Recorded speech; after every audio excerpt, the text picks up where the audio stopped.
తెలుగు రాష్ట్రాల జల వివాదాలపై కేంద్రం ఫోకస్. రేపు కేంద్ర జలశక్తి శాఖ కీలక సమావేశం. చంద్రబాబు రేవంత్ తో సిఆర్ పాటిల్ భేటీ. ఇవాళ ఢిల్లీకి సీఎం చంద్రబాబు 2 రోజులు కొనసాగనున్న పర్యటన. పలువురు కేంద్ర మంత్రులతో భేటీ.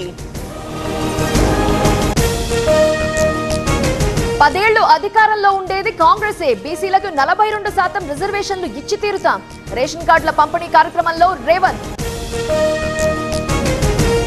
ప్రతి వారం ఇందిరమ్మ ఇళ్ల బిల్లులు ఎంత వేగంగా పూర్తి చేస్తే అంత వేగంగా నిధులు. అర్హులందరికీ ఇల్లు ఇస్తామన్న భట్టి. కాంగ్రెస్ పాలనలో గురుకులాల్లో మరణ మృదంగం. 20 నెలల్లో 93 మంది విద్యార్థులు మృతి. మానిటర్ చేస్తానని సీఎం మాట తప్పారని హరీష్. కాంగ్రెస్ పార్టీ కవిత మధ్య అనధికారిక ఒప్పందం. ఆ పార్టీలో చేరేందుకు రంగం సిద్ధమైంది.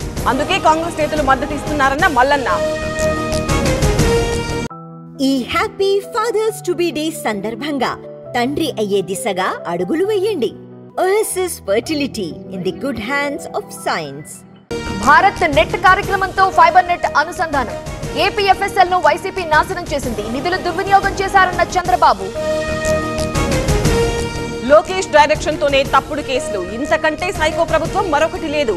ఉప్పాల రాముపై కేసు నమోదు దారుణమన్న పేర్ని నాని. చంద్రబాబుతో కలిసి నడిచే అర్హత జగన్ కి లేదు.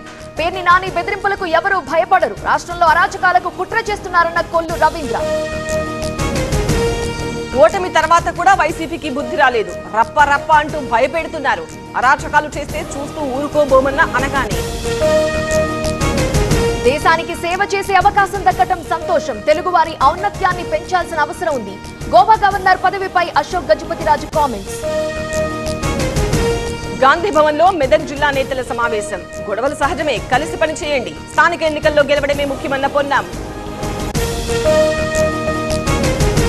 శాఖ ఏజెన్సీలో డ్రగ్స్ కట్టడికి చర్యలు. గంజాయి లింకులున్న వారికి పథకాలు కట్ చేసే ఆలోచన. ఏపీ హోంమంత్రి అనిత కామెంట్స్. టీటీడీలో మరో అన్యమత ఉద్యోగి వ్యవహారం. కారుపై బైబిల్లో వాక్యం. ఇలాంటి ఉద్యోగులను డిస్మిస్ చేయాలని బీజేపీ డిమాండ్.